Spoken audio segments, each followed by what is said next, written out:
So we are first going to show a little video. So.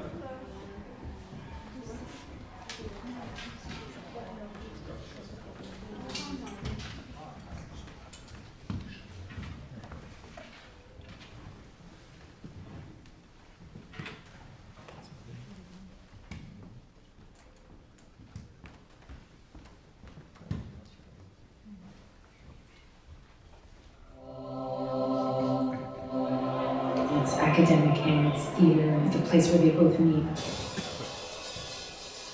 We have the audience and participants all together. Intellectual practices, historical practices, cultural practices. Examples of women sharing what it is that you do, sharing how you do that. There's no way you can ignore Latinos anymore. Work from all around the world, you can come and see and talk about. What time is it now in Kenya?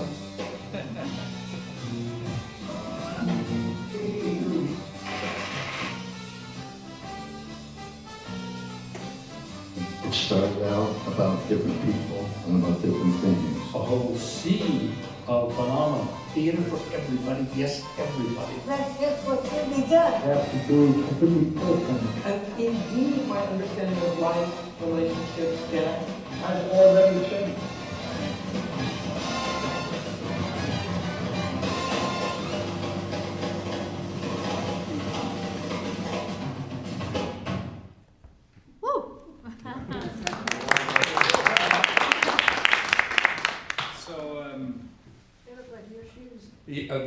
They might have been. So, first of all, welcome everybody to the Martin Segal Theater Center here at the Graduate Center CUNY, and thank you for watching a bit of our propaganda. Before we go over to Andrzej and we steal a little bit of the light that comes from him as the old sailors on the ships, when they navigated the ocean, they looked up to the stars where to go, and they were somewhere brighter and less bright, but he knew how to navigate the oceans and the oceans of life, of theater, and Andrzej, with his work for sure, is one of the stars. We all orient our little ships, and so Andrzej, thank you so much, first of all, for coming and joining us here at the Segal Center. Thank you for inviting me. He spent 6 hours, I said that earlier today when we showed the film, 6 or 7 hours in a plane yesterday in Berlin, and then the plane did not leave. They did not leave them out, so he had to go back, spend a night in a hotel, come back to the airport, and just arrived, I think, 3 or 4 hours ago at Newark Airport. And so it is quite an accomplishment. And Andrzej just celebrated his 90th birthday in Berlin a couple of weeks ago. So I'm Frank Hentschker. I'm from the Segal Theater Center here, the director. We do bridge academia and professional theater, international and American theater. We do focus on theater and performance, and my work here also would not have been thinkable if I hadn't been one of the students of Andrzej Wirth at that, what we heard in the afternoon, now legendary Giessen Theater Institute. So it's kind of a circle, as we sit here in a circle of our homecoming. Part of the video we showed also was filmed here in this space. So Pawel did a great job, I think, to combine some threads. So when I heard that Andrzej would be coming, visiting New York and South Carolina, I said we really have to get him here, invite him here, him speak his thoughts, and I said there will be an audience. So really, thank you so much for coming and joining. And I see many friends and compatriots or comrades in arms from over 6, 7 decades where Andrzej Wirth has followed theater. He's one who has seen the Mother Courage directed by Brecht in Warsaw, who has seen the openings of Krotowski, of Tadeusz Kantor, of Mrożek, someone who has translated Brecht and Frisch and Dürrenmatt, someone who went as a little kid in a tram through the Warsaw ghetto, who was part of an underground school, had to leave it, saw the horrors of the Warsaw uprising, or knew about it with his father, who was a minister, Polish minister in exile in London, and then went on and saw the American avant-garde very early on, Richard Foreman, Robert Wilson, Meredith Monk, and so many others, but especially the work of Robert Wilson. And he then created that school, the Giessen School of Angewandte Theaterwissenschaft, Applied Studies, that really was even, some said it was the end of the German theater. It was written in the German FAZ magazines. There was such a military institution designed to end German theater, as some critics wrote. And great people came out. I saw in the program Rimini Protocol, He, She, Pop, God Squad, Hans-Werner Krösinger, Helena Waldmann, an endless number, René Polish very early on. So this is all the Giessen school and the Giessen influence that Andrzej has put together. So it's really a great, great honor to have him back here. Also, Andrzej, next to all his teachings at Stanford and Harvard or Yale, also taught at CUNY and was a professor at, I think, at Lehman and City College. And I think Bonnie Moranka, who was a student. Who else? I saw Eleanor Fuchs, but couldn't make it, I think, tonight. So he also has formed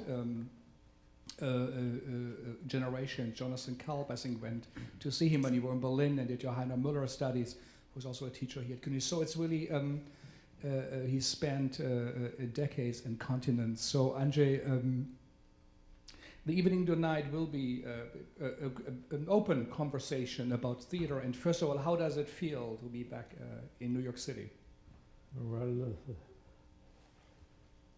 the question comes too early. I actually was not prepared to. I was actually ready to come yesterday, as we had said. Yes, so confusion and being very tired, of course. It was not pleasant what happened before, but just to be in Manhattan made me again happy, yes. And the idea for this trip is actually that I will go to the south, where I was once there, actually ready for happy retirement. And it happened before the call from Germany. I'm talking about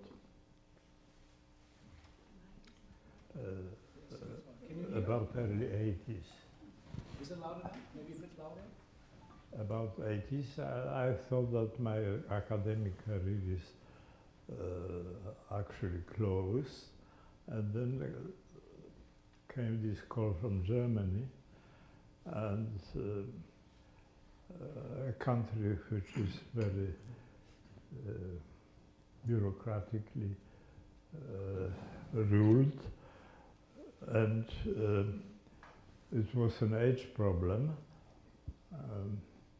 that they could actually call me a professor and the director of institute. Of course, I wasn't interested to be again professor, but the invitation went together with the offer to create an institute. And I was 54. I was 54, and I was in Carolina, with a young wife, with a young child, and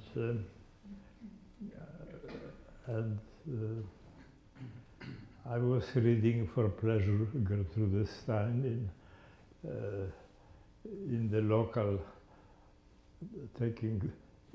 I was the first reader who took the books of Gertrude Stein from a people's library in Georgetown, South Carolina.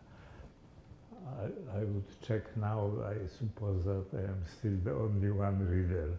It might be there where you put them. Of the books, but it also changed my life to read Gertrude Stein in the late 70s and in early 80s, and only many years afterwards I was told,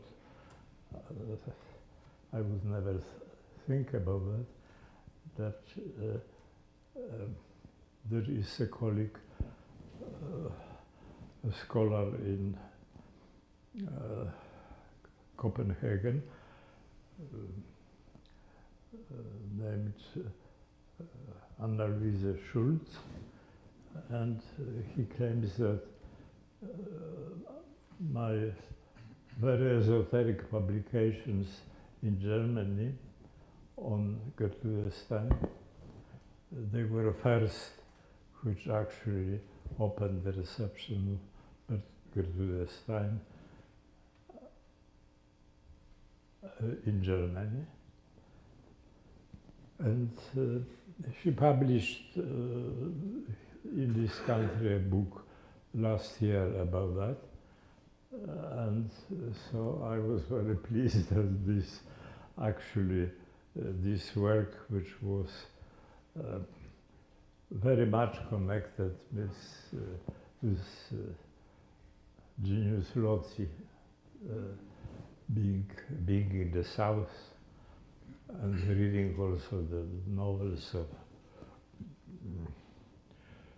of Stein, which are dealing with the East, with the South. And this is also behind my interest to come so long as I can to see, after many years, it's already, I haven't been since early 80s in South Carolina, where I also built a house. Yeah, there will be really a trip. Yes, I told you, this was one of my secret things. If I would have second life, I would like to be an architect. Yes.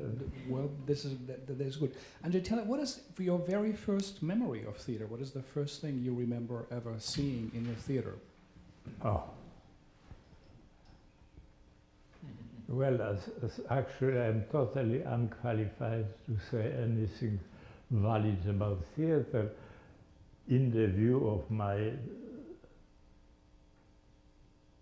biography, because I was born in this operetta state,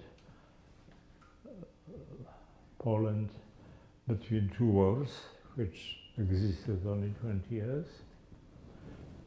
And then from 1939, the terrible terror and in Warsaw, and of course no possibility to see theater. Paradoxically, I profited that I see it only now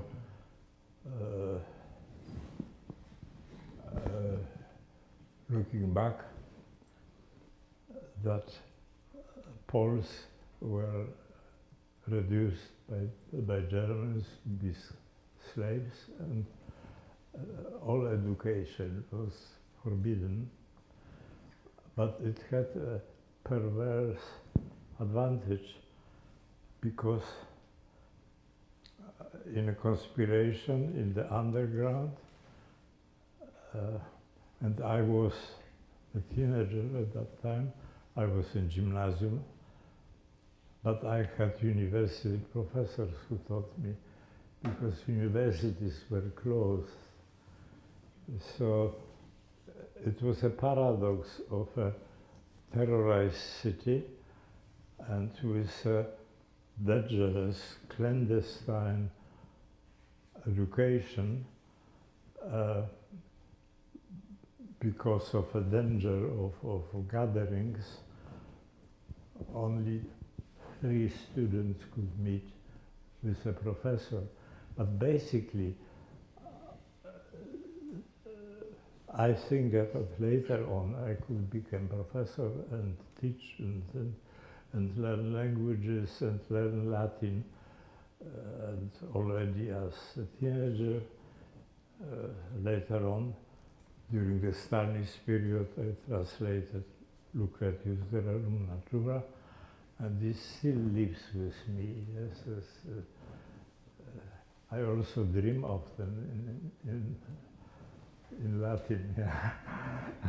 Also, eine adum genetrix hominum volup, and so weiter. Yeah, well, as you, not coquette. As you said, you knew the young Pope and his girlfriend at the time, right? When he wasn't a Pope yet from but Poland. Theater plays. You know, Oxford, similar tutoring in a terrorized city.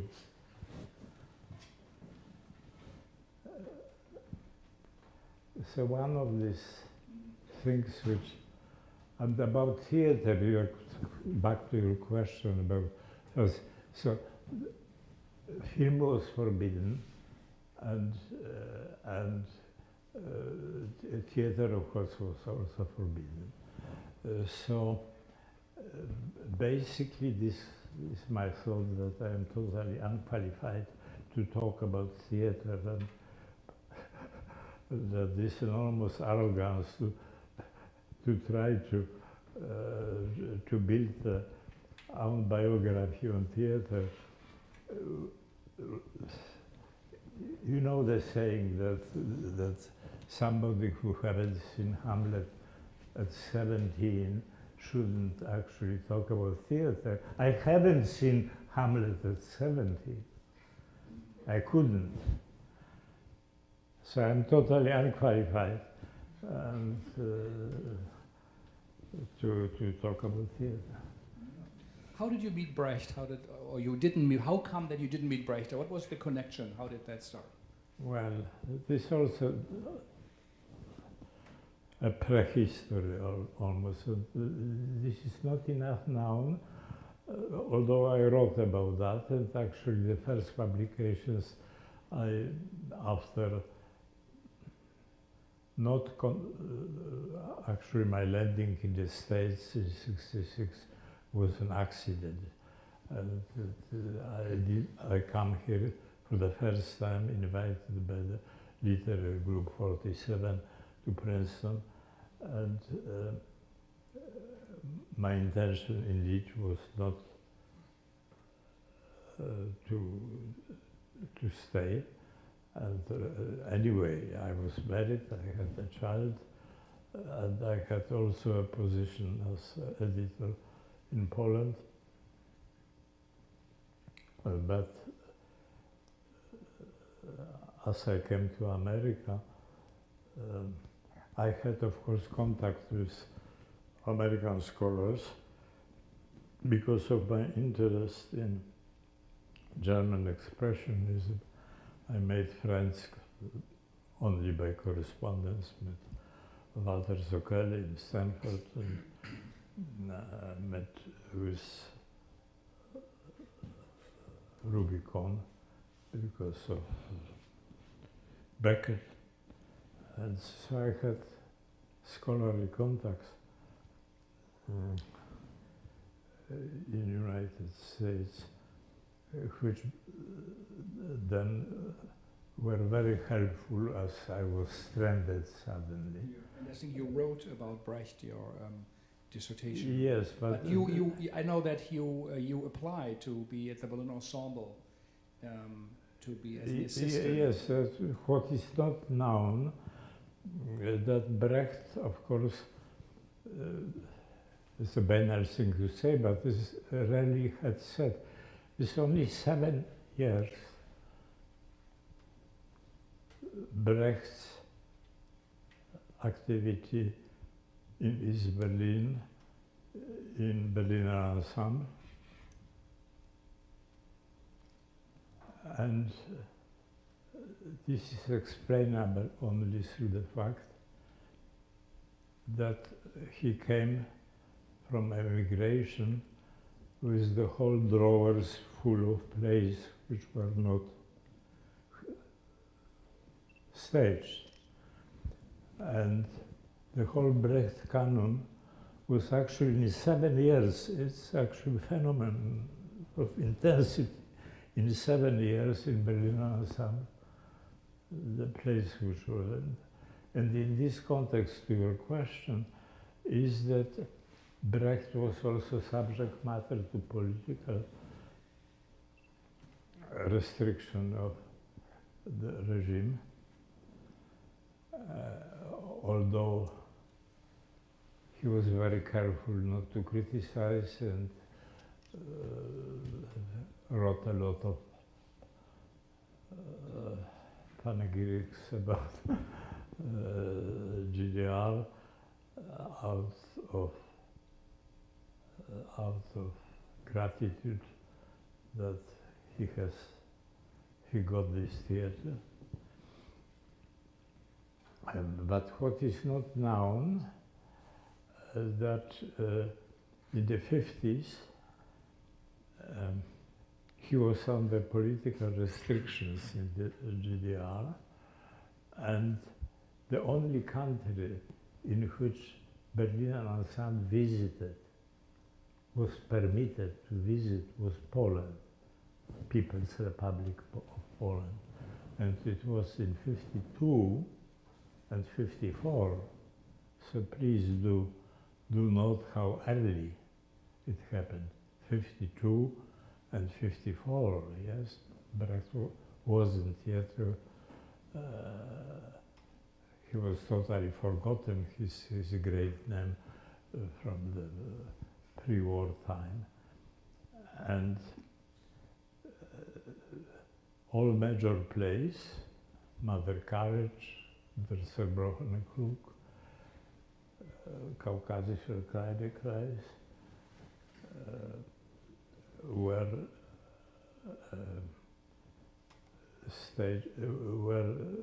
shown in Poland. Brecht was twice in Poland, and on the second visit, he gave me also. This is in a reception of Brecht without precedence. He gave me rights to translate his play Schweig im Zweiten Weltkrieg. Schweig, based on Hašek, of course, novel, politically very naive play, showing that the fact that he was an émigré, he had with whole insights, he had no idea about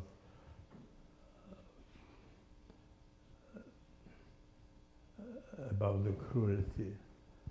No, that's not well formulated. I would say he had no idea about the possibility of resistance, in World War I paradigm of Hašek, yes, was not applicable to the situation in the Second World War. However, poetically, it's a great play, and I was ever a translator of poetry, also of German poetry, translated a lot of German, and one of the, to my mind, the most beautiful theatrical poetry of Brecht is im Schweig im Zweiten Weltkrieg. Yeah, I know that, I think you once also, Christina's here, you gave the talk at Yale where you said Poland all of a sudden became for 10 years a world power, and was Brecht's impulse, was that changing the scene, or do you think it was a homegrown theme that came out, the intensity that came from Poland as contribution to world theater? Was that already there, or was that also initiated by Brecht? You mean the impact of Brecht on Polish theater? Yeah. No, just in reverse, because it was still domination of so-called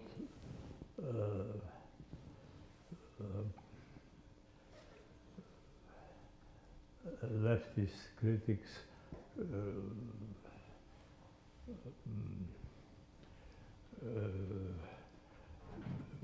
Brecht was, from the official state criticism in Poland, received very critically as a pacifist, and so, which was actually the Soviet line, of course, of criticism, pacifist, post-expressionists and so on. So it was not easy to fight for Brecht, and that shows my story. I wrote very early this dissertation about something which I wanted to be a dissertation, but no chances to be put officially on the universities, which became a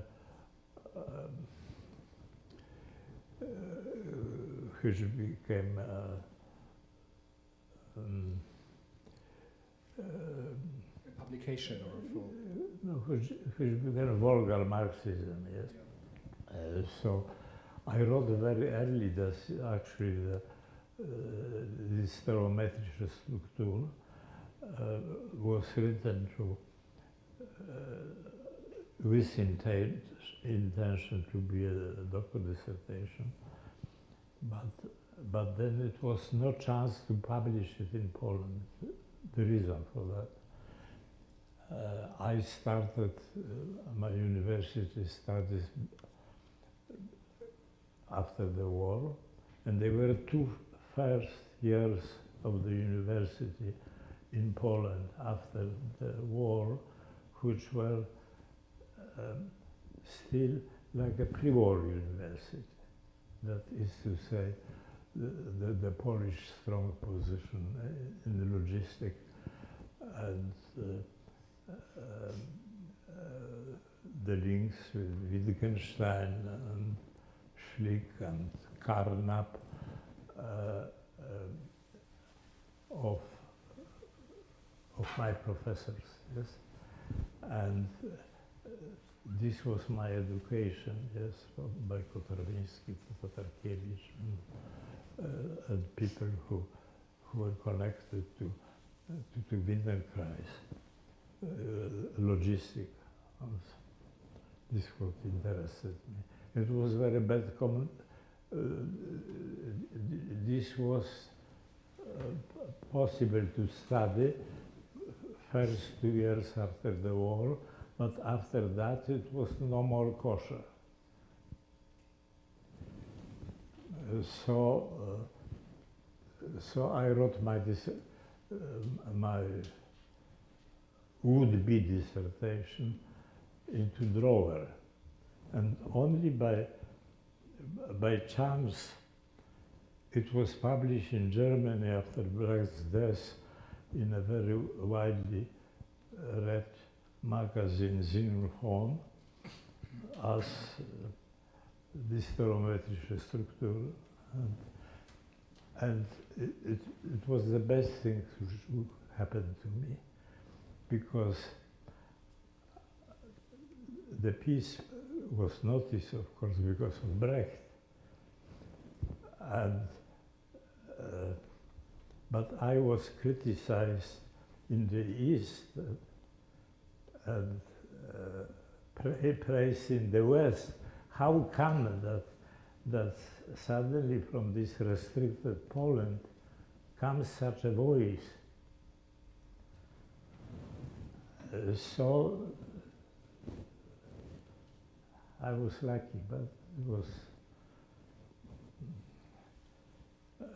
and then I couldn't publish it in Poland until '66, and then in '66 it was published in Breslau, in Wrocław. We heard today in the documentary Hans T. Sleeman, who, and we will talk a bit later about post-traumatic theater, said, you know, also your great contribution to theater is the idea of the Lehrstück, or the theater without audience.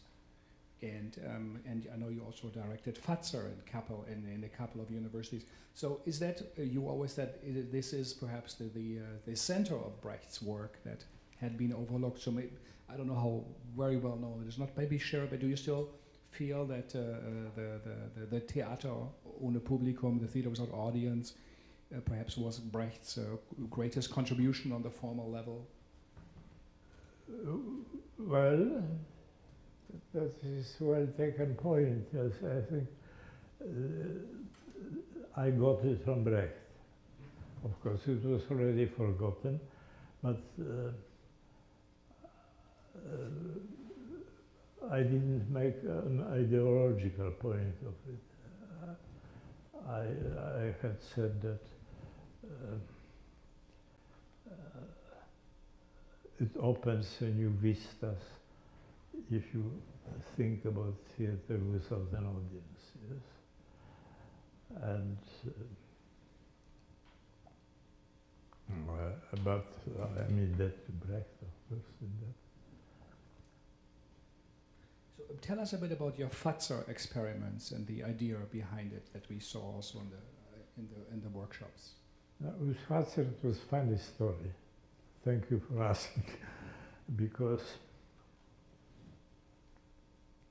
Fatzer is like a kind of an unfinished work by Brecht. It's a collection of material he worked on for over decades, of soldiers lost in World War I because yeah. what happened after Brecht's death, early death, he was 56, as he died, was very early, yes. He died, and Helene Weigel became a director, and also his daughter and her husband, Eckhard Schall, had a voice over the archive, and of course material interest as successors also to a big income from the productions of Brecht around the world. And obviously, this is not only with Brecht, as usually the inheritors are very busy to tell the outside world that there is still something hidden, that not everything is out. And we knew, as the Brecht forscher, about Fatzer. Fatzer was a play which he started as a Schauspiel, as a drama actually, yes, and in the 20s,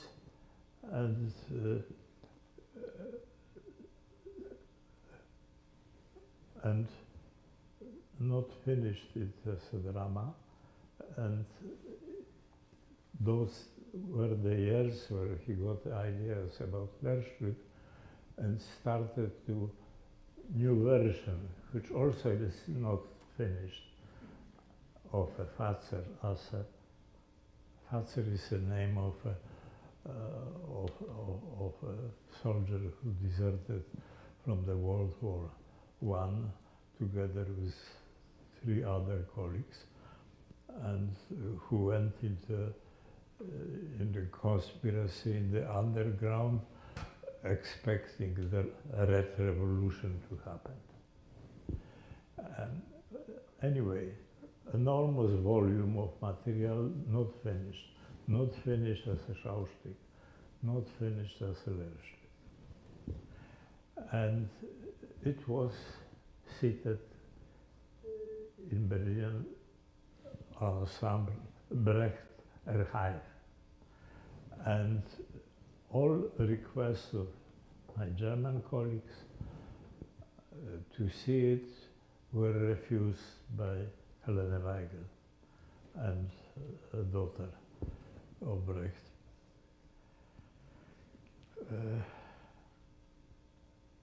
And I knew a Brecht strategy as a writer. He was extremely schlau. Clever? Yeah, clever in these terms, extremely clever. A situation he went to, he knew that he would be manipulated by the East regime for the gift of having a theater. But he didn't want to be slave to this manipulation. And he did a very clever thing. He gave the rights to his plays also to Segal Verlag, editing house in West Germany. So the first rights were to Aubau Verlag in East Germany, and the Western. So they, so to say, this was a regulative things. It was impossible to go away from canon. Yes, so if there was East German edition of Brecht parallel by Aubau Verlag and the Western edition by Segal. Now, anyway, this Fatzer, a lot of my German colleagues tried to get it, and I also tried to get it, and of course didn't get permission.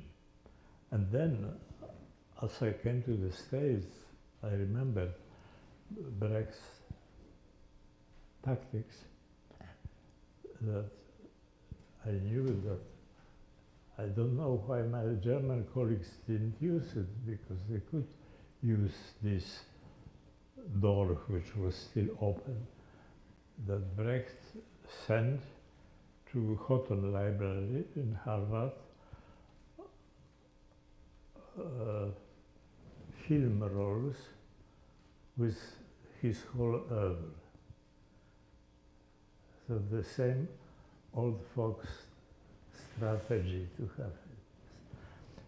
But for some reason nobody in Germany took advantage of it. And I just came to, as I came to America, I went to Stefan Brecht, the son, and asked him for a permission to read the films in Houghton Library in Harvard.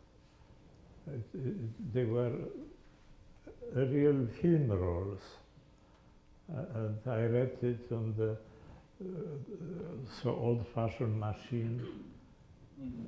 And you saw page after page and copied it and translated it. Of course, I was not enough skillful to trust my ability to translate from German into English, so I did together with Leslie Wilson, professor of German in Texas, Austin. And so that's wonderful. So then you made also the jump from Brecht, and of course after all your Polish theater makers to the American avant-garde, especially to Robert Wilson. You're most well known also in Germany for your big defense of Robert Wilson's D.D. and D1, Death, Destruction in Detroit at the Schaubühne, which was hated by most German theater critics, even though the actors loved it, the audience loved it, but he really encountered great resistance. And Andrzej wrote in Theater Heute an article saying, the connections of to Hess, to Spandau, explained the work, and also that inspired, and also Heinrich Müller, who included, then went to see it and opened up his reception, that came to that friendship between Wilson and Heinrich Müller that created this unique work. To talk about Wilson, you just went last week to see E.T., The Hoffman's Tale. So tell us a bit, nobody here in the room has seen it, so we talked about your earliest memory, so your last one is seeing a Wilson production. So tell us a little bit what you saw there, and how you have observed him over the decades. well,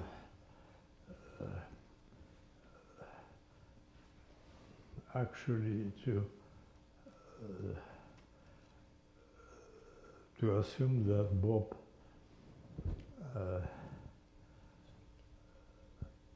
read as I Hoffman, this would be a crazy idea. He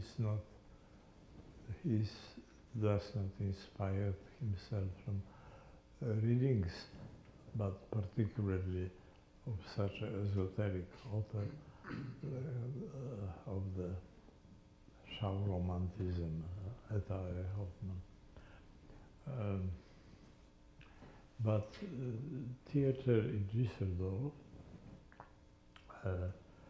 approached him with a project, and I am forgetting now the name. I gave you the program. There is a, and I also haven't seen it, haven't heard it. There is a young British girl who came with 2 albums of as a singer and guitarist. Calvi, I think, yes. You have seen it. I gave you this program, yes. And this inspired him, actually. And I went to, I think it will be a very big hit. It is not sold for global circulation as all pieces of Wilson produced in Berliner Ensemble under direction of Wyman, because Wyman is no more the director of, actually this is the last season of the Berliner Ensemble. But I'm sure it will be a global success, and I'm not informed what kind of deals were made. Because this is a radical musical, this is in the vicinity of Black Rider, actually. And I talked to Giessen in Rheinisch-Holzhausen last week, where the premiere took place. And I was very skeptical that he will do something based on Andrzej Hoffmann. Like Hoffmann's Tales, you know the opera. The yeah, shower romantic, yeah. And then I changed my mind. I didn't know anything about this young artist from England. And the idea is, I talked to Bob afterwards, he said that what influenced him in this piece is still Heiner Müller, Hamlet Maschine, Mensch Maschine, yes, which actually is not Müller's idea, because as you know, expressionists had also this idea. German expressionist Mensch Maschine, and in what terms the figures are totally artificial, because this Düsseldorf young dance ensemble, also dancers, and the voice is given by singers. So they're artificial figures. It's not novel, of course, but the whole aesthetic is based on that. And I think it will be an enormous hit, because one thing, and I told Bob, because as usual, what do you think? What do you think? Yes. I said, well, it must be a success. And the reason for that is that it does not require a sustained attention. It's boom, boom, boom. Yeah? The whole aesthetic is for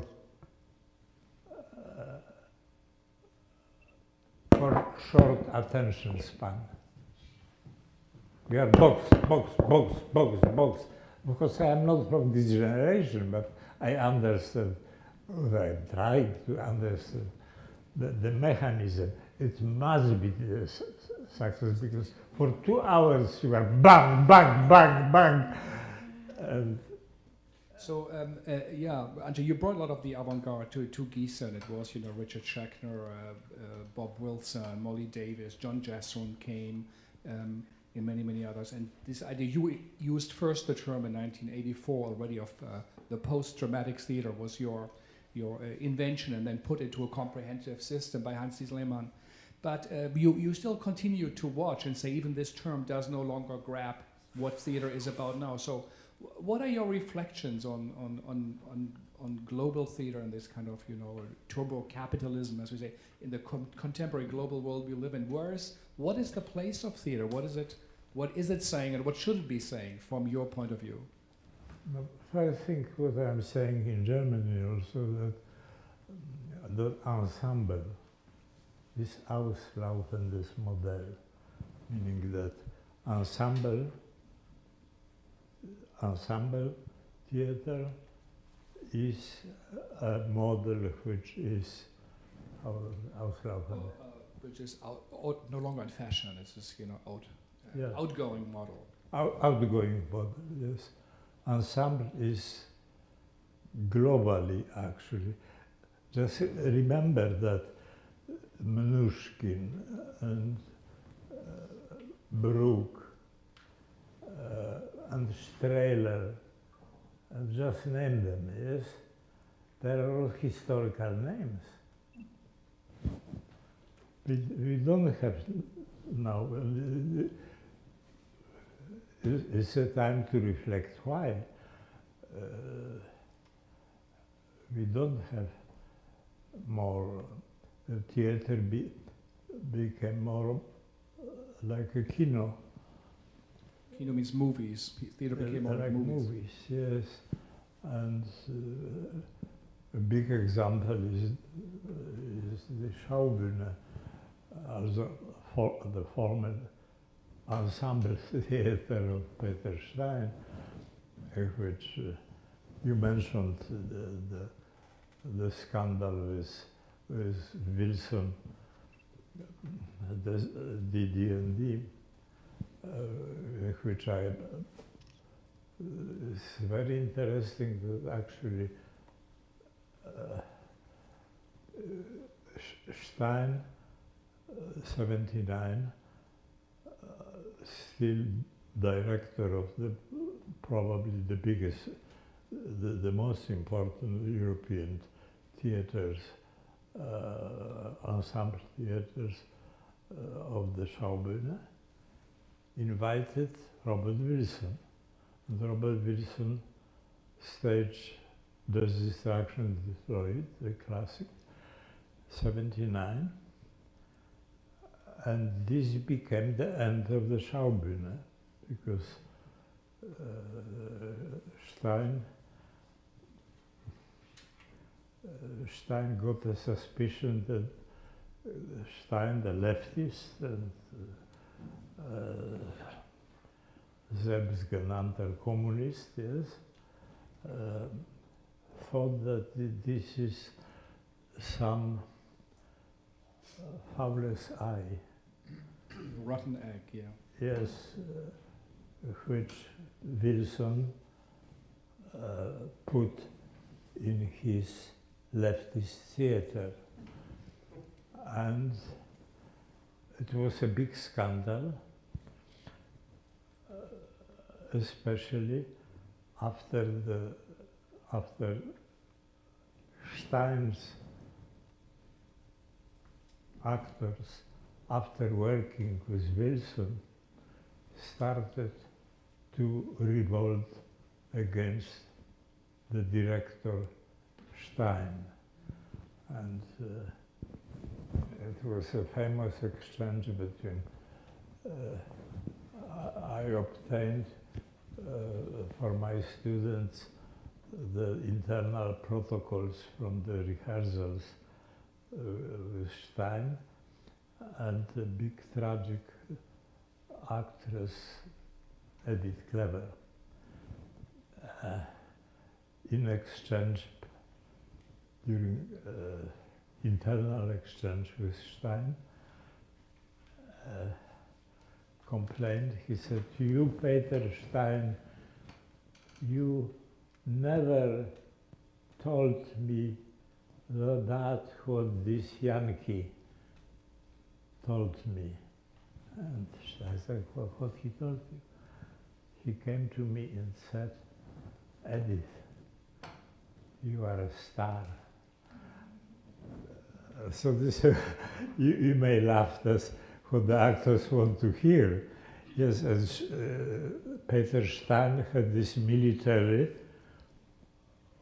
authoritarian style, yes, and actually very brutal also with actors.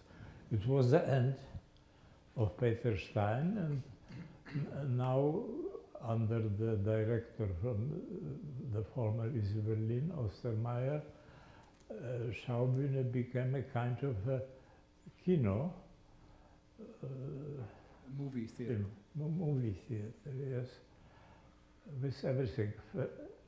There is a young, for the first time in German theater, there is a young audience.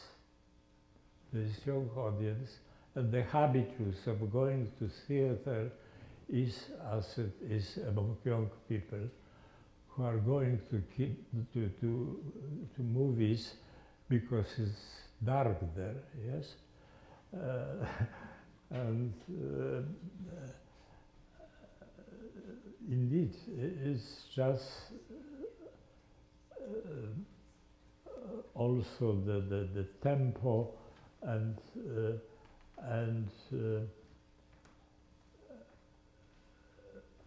big presence, because the educational theater in Germany had no young people in the classical period, and now you have for the first time young people in theater. And just I know more about that as I would like to know. The reason being that as my mobility became limited, the Schaubühne happened to be around my house. So I only go through the street to the Schaubühne. So before we open up to perhaps a couple of questions, you said that perhaps that idea of post-traumatic theater no longer really grabs current theater, contemporary theater, or as Brecht said, you know, we need new times, we need new forms of theater. What would you describe then? What the zeitgeist? What is the era we live in? Is there a term one could grab that? I always remember you said theater is a model for something. That's why it's so interesting that something happens on the stage that perhaps then also could happen in a reality, in a society, at a home, or but what are you saying? Is there a term, or is there a description, an atmosphere one could use to describe what theater at the moment is about or should be about? It's very eclectic. It's very sensation oriented.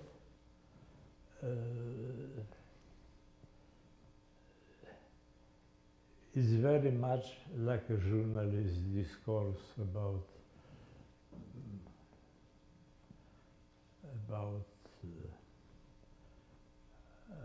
disinformation and so on.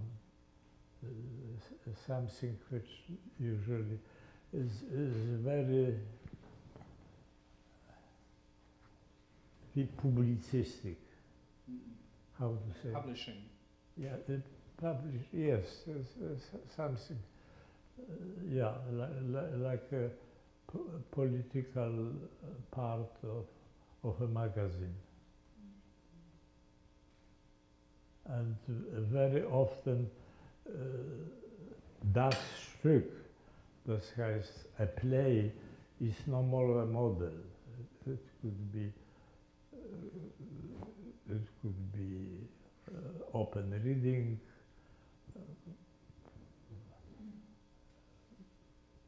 Yeah. It could be everything, but not necessarily for sure not a drama. Jelinek is a Beispiel, example of that. Jelinek's, for the Jelinek's work. Yeah, so maybe Brad and Michael, we put a little bit light up in the audience. We do also have a microphone if you have maybe a question or a comment. And again, thank you for joining us after spending a day in an airplane and having an overnight flight and having just arrived for a couple of hours. That is most kind and generous of you not to bail on us. So are there any comments or questions or remarks? So maybe about the film, in case you saw it this afternoon.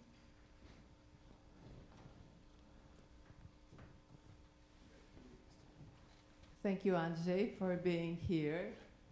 Wonderful. I would like to maybe relate to that question about young people in the theater, because, and what you said about theater as politically minded, like publicistica, like a discussion engaging people, because when I saw Ostermeyer's here, The Enemy of the People, then I was surprised to what extent the whole audience, I don't know, you must have seen that production, the whole audience was engaged. I have never ever seen everybody asking questions. So in your term, do you consider that this is theater without the audience when the audience becomes a part of the whole theater production? That's one thing. And in the same manner, in Poland, when I saw, let's say, Dorota Masłowska's No Matter How Hard We Try, the interaction between very many young people, that surprised me, interaction between the audience and whatever was happening on stage was again so emotional that it just, again, I was thinking about theater without the audience when the audience becomes a part of the whole production. Thank you. So what do you think about it?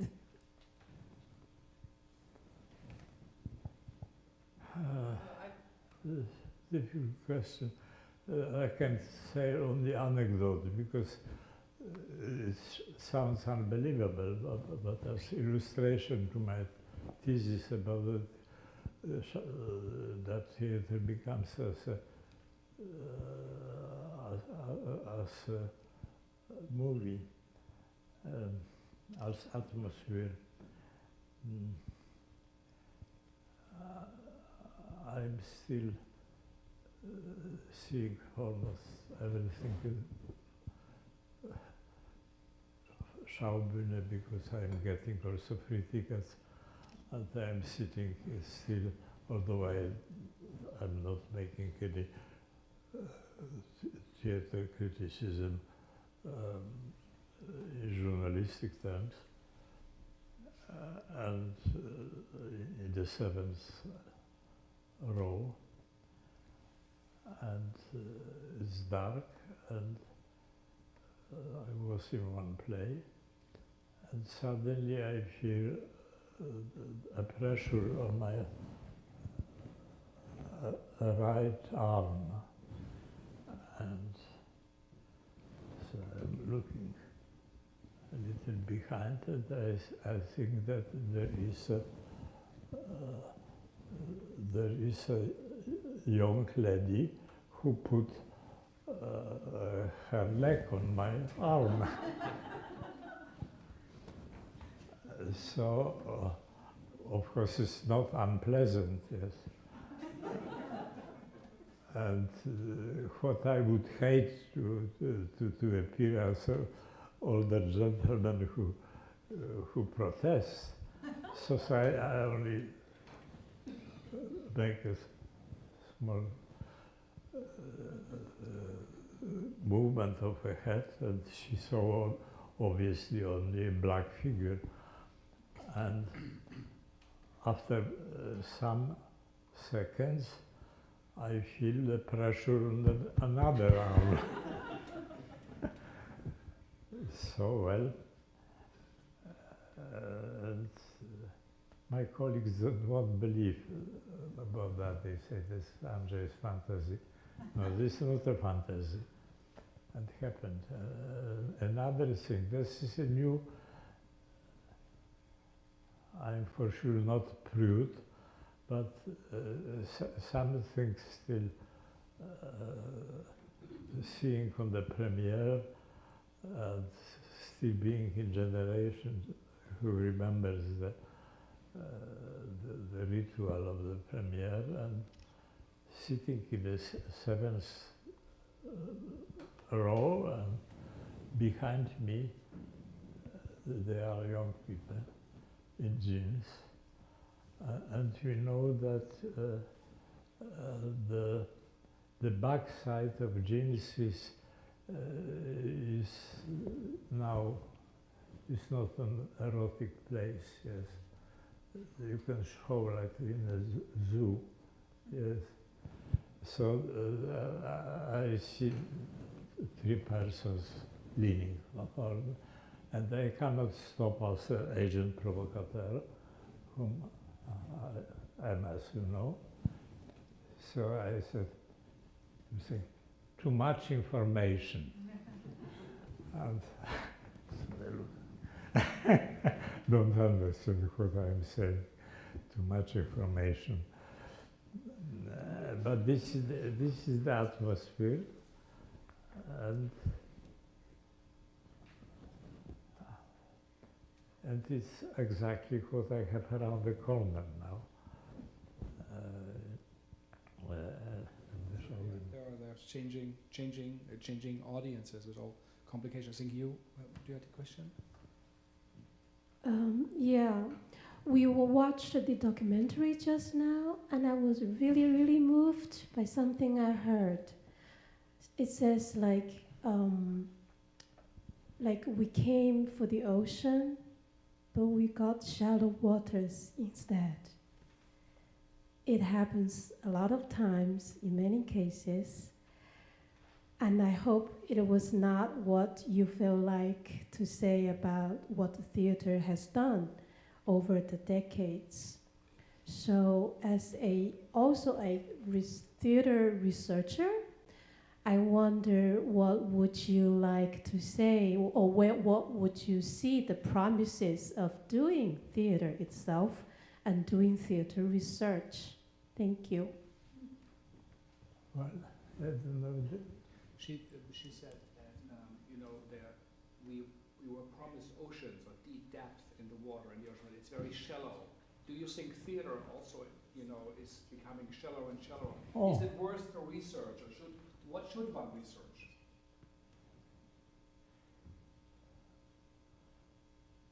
Well, it depends where you think where theater happens. If theater happens on the stage, or if the theater happens in the audience,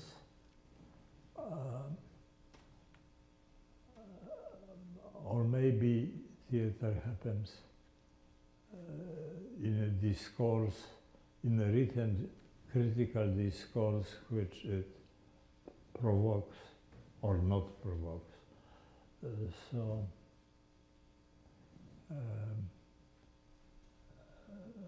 It's an interesting question you are posing, but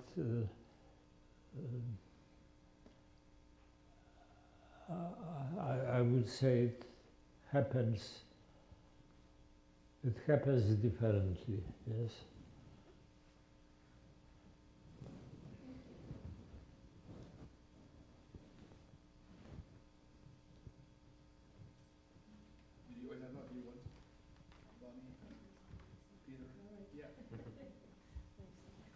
You did say, Andrzej, that, and I agree with you, that, if I understand you correctly, that a lot of the work that we see is very journalistic.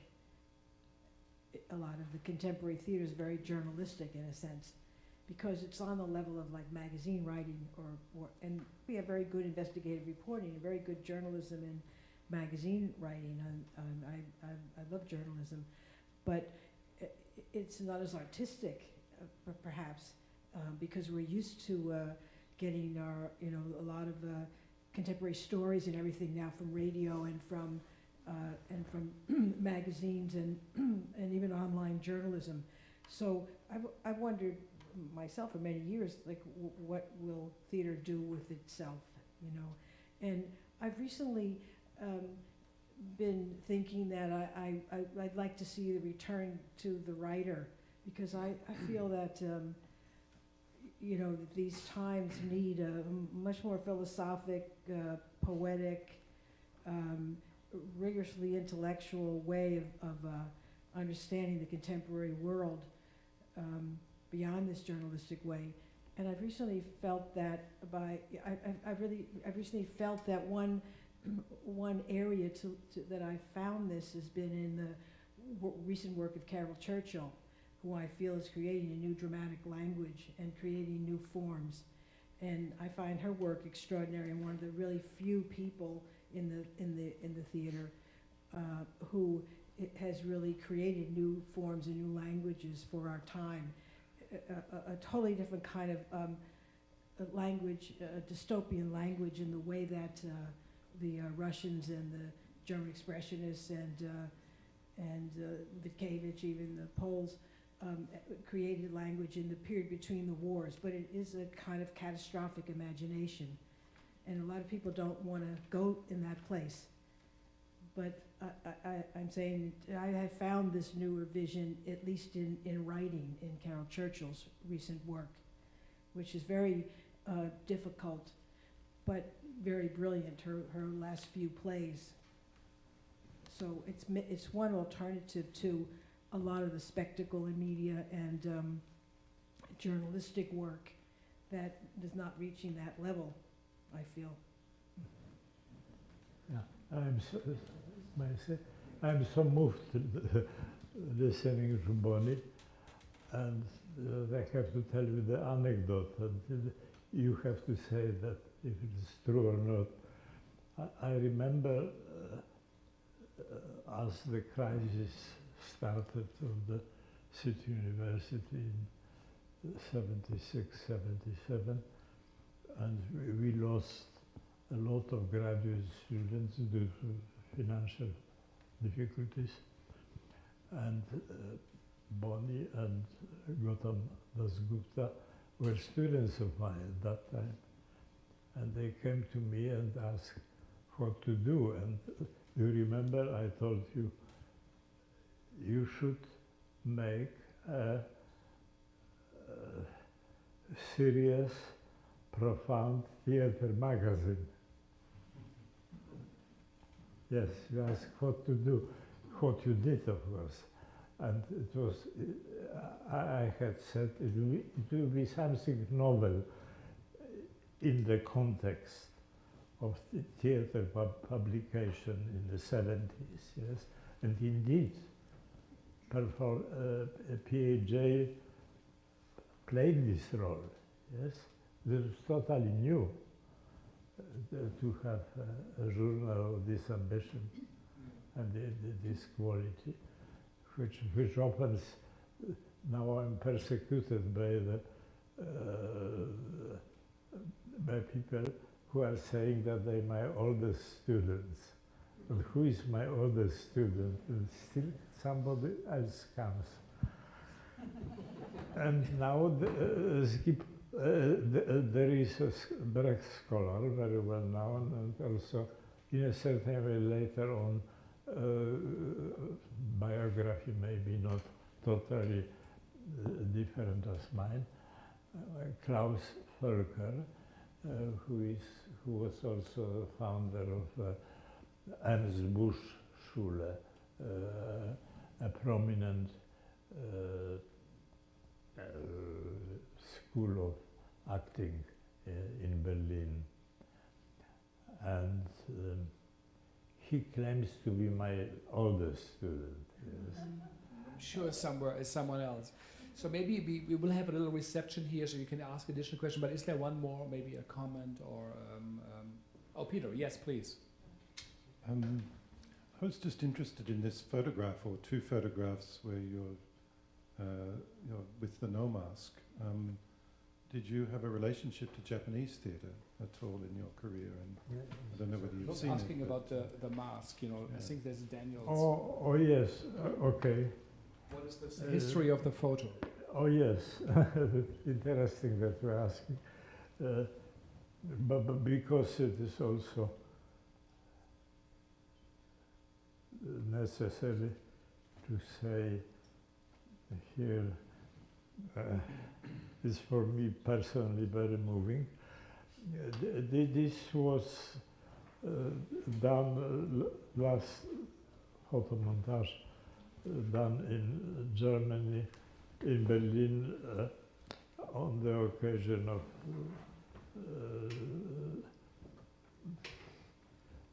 some Berlin Festspiele. Yeah. A day with Andrzej Wirth here. No, this was, you know, this one day with Andrzej Wirth here. Yeah. We have in Germany now, under the new direction of Theater Festspiele, we have now something which is called One Day With, and they arrange for me one day with ATW. And there are these two pictures. The one is Jadwiga here? No. One is with the original no mask from '66, and this is the mask which is still in the apartment of Jadwiga Gerald here on the 66th Street in New York, which a friend of mine and a former colleague here in graduate school, Daniel Gerald, a great translator of Witkiewicz, brought from Korea, I think. But the mask is Japanese, original law. So that it happened that, as I thought, instead, as I landed, as I say, without planning it, in America, and my first position was in Stanford, and then I rented an apartment from Daniel Gerald, who was professor of the San Francisco State College, and in his apartment I discovered this no mask, and it shows me from '66 with the mask of no, and the later picture is I don't own, unfortunately, the original no mask, but Japanese friend gave me a replica, which is actually a replica of no. This is not original mask. They're very expensive, very difficult to get. And at Berlin Festspiele had this idea to make a composition out of it. It is my 2 days face, which you can see, and this is a very good no mask, but not original. And the no mask from '66 is original no mask. May I put it among people? We have all of it. Yes. Yeah, so it certainly, as an image, does signify decades and time and memory, and and ghosting and a transition of time. So I think we looked a little bit behind the mask of Andrzej Wirth tonight, and normally it could go on for much longer and a bit more, but in respect also to your long day's journey home. And I also heard you had a little whiskey in your hotel. Is that true? Yeah. Yeah. So we come to an end. I hope you can stay around a little bit and say hello to our friends and some of your friends who came here. We really would like to say thank you and pay our respect for an extraordinary life in the landscape of theater, in the landscape of world theater, and the great contributions you have made. And it's really a model. Even you might say there are no models on stage, but still here is a model on our stage for what life in theater can do and can inspire. So thank you for coming, and really a big... Can I say something?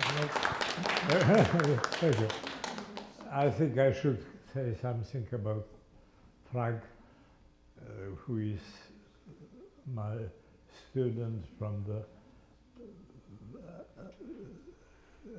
I used to say that relationship between me and the former student, Frank, is Socratic in these terms, that I learned a lot from him, from Frank. I learned, in order not to make an empty compliment, he forced me to learn computer. And I am the only one in my generation, yes. I don't nomina sunt odiosa, I would not say your name, but a very famous colleague of mine, younger as I am, who has a very significant institute for the performing arts, and big institute, and she organizes international conference of performers to which young people are coming with their computers, with laptops, on which they play like Rubinstein, yeah. But the great Professoressa writes mit Kugelschreiber. She writes with pencil. She is younger as I am, and I have to think about yeah. So part of the biography that hopefully will also come out in English soon, we are trying to help with the translation. I think Richard Groff from Performance Research will also publish it in London, so it will be available in English. Fleeing forward, or forward and not forgetting, like Brecht would say in his songs, I think is a motto. Anybody who reads German and wants to have this, we have a couple of books here. Otherwise, you have to wait a little bit. But again, I think a big applause. Andrzej, there's a big applause. Thank you. Thank you. Thank you. Thank you. Thank you.